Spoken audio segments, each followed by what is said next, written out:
शिबी घरी असल्यावर मी यांच्यासोबत किती भांडते आणि माहेरी येऊन फक्त एक दिवस झाला तरी मला त्यांच्या आठवण यायला लागल्या. ह्यांनी फोन पण केले नाहीत मला.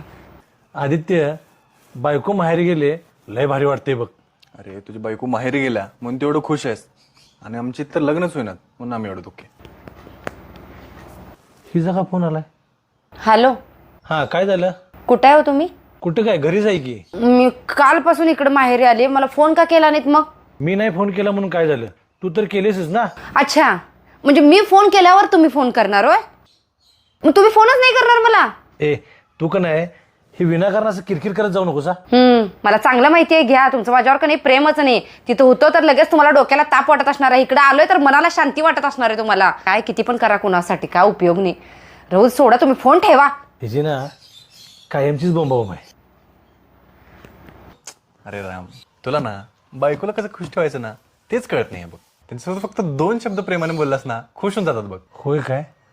चुकलंच बघ माझं. थांब तिला फोन लावतो. ह्यांचं प्रेमच नाही माझ्यावर माहिती मला. आता का फोन केलाय? हॅलो हॅलो, ऐक ना सारिका.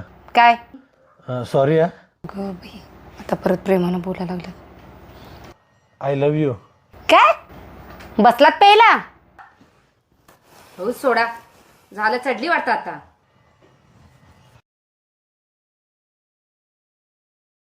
मी का नाही जायचीच वाट बघत असतात.